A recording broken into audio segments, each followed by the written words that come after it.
وأيوب إذ نادى ربه او یاد کا ایوب علیہ السلام کله چې آواز کو خپل رب ته. ایوب علیہ السلام الله سبحانه وتعالی بنی اسرائیل ته لېږلو، په ده باندې الله سبحانه وتعالی ناشنا امتحان راوستو، او هغه امتحان دا و چې الله ته بچي ټول په یو ځای اخیستي او مال ته الله اخیستی و، انتهایي غریبي پې الله راوستې وه او په هغې د پاسه بیماري پې الله راوستې وه، تر دې چې خلکو سره د دې غربت تلاسه بې تعلقات هم پرېښود. او دا خو د انسانانو رواج دی چې کله غریب شوې او حاجتمند شوې نو بیا به دې خواله څوک نه راځي. 18 کاله دی بیمار پروت و، 18 کاله بیمار پروت و او ښځې به یې خدمت کو. ناشنا امتحان دی دا، او دا د الله یو صابر بنده و چې په دې ټول وخت کې او په دې حالاتو کې د صبر او صبر کړی دی. او کله به دا خبره کوله وی د الله څه ناشنا نعمتونه دي چې مال یې راکړي دي. ښځې به ورته وایي څنګه؟ وی مال مې ډېر و، بچي ډېر و، دنیا پراخه وه، نو الله زما نه هغه دنیا ټوله واخیسته د دې دپاره چې وی د ایوب علیه السلام زړه صرف د آخرت طرف ته شي. داسې د نیکانو خلکو سوچ د دغه امتحانونو په باره کې چې الله یې پرې راولي. وی د دنیا رانه الله دې دپاره واخیسته چې زما زړه خالي شي څه ته؟ آخرت ته، او زه د آخرت دپاره وی څه وکړم. نو 18 کاله دی بیمار پروت، بیا دا دعا وکړه او اواز یې وکړو الله ته. ګوره مصیبتونو کې اوازونه دي پیغمبرانو چې ټول هم کړي دي. د ابراهیم علیه السلام تذکره وشوه، د لوط شوه، د نوح وشوه، د سلیمان او د داود شوه، اوس د ایوب علیهم السلام. دا ټول او پر روان درس کې به نور ورسره هم ذکر کوو. دې ټول اواز چا ته کړی؟ الله ته کړی. او دا دلیل په دې هم دی چې دا پیغمبران د خپل ځان دپاره څه نشي کولی، نو کوم چې د دوی بندګي کوي دا به څومره قمقلان خلک دي.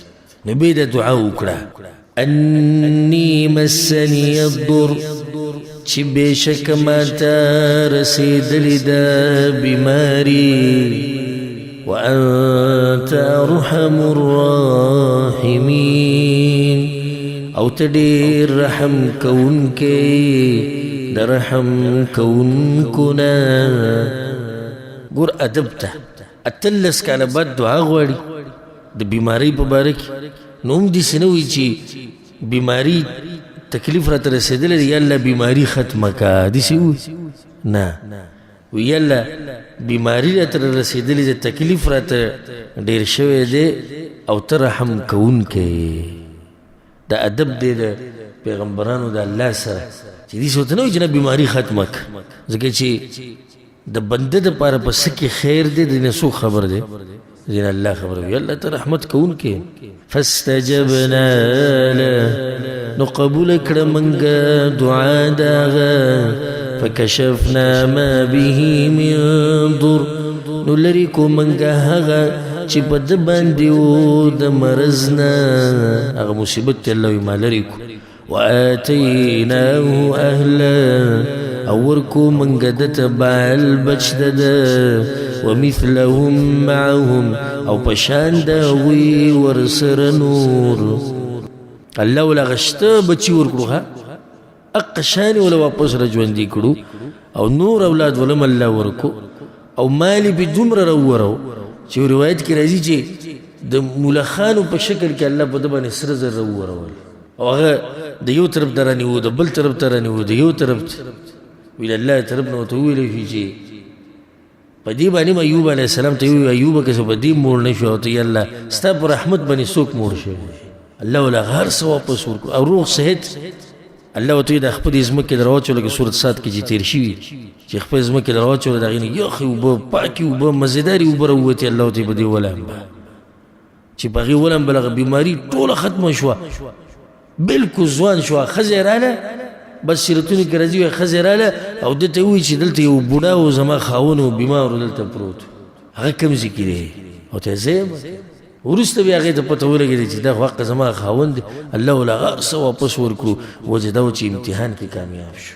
ځکه الله هر څه مته واپس ورکړو رحمة من عندنا د وجې د رحمت زمونږ د طرفنا وذکرى للعابدین او د پاره د نصیحت د عبادت کوونکو چې څومره خلک چې عبادت کوي د دوی لپاره یو نصیحت شي چې وګورئ نصیحت واخلئ د چا نه د ایوب علیه السلام نه عبرت واخلئ د هغه نه څنګه عبادت یې د الله کړی دی ځکه خو الله د تذکره په صورت صاد کې داسې کړی دی چې وجدناه صابرا نعم العبد الله ډېر صابره بنده و زما ډېر ښه بنده و الله وایي 18 کاله په یو سړي باندې داسې سخت دی او دی چېرته ګیلې شکوې نه کوي او خوشحالې وي د الله نعمتونه دي او موږ که چېرته یو ورځ روټۍ لږه وچه وخورو نو ځمکه او اسمان یو کړو ښه هر څه به دی بعضو ګټلي کورونه یې جوړ کړي دي هلته په ملک کې تجارتونه یې روان کړي دي خو که چېرته سعودي عرب کې مزدوري معمولي کمزوري شوه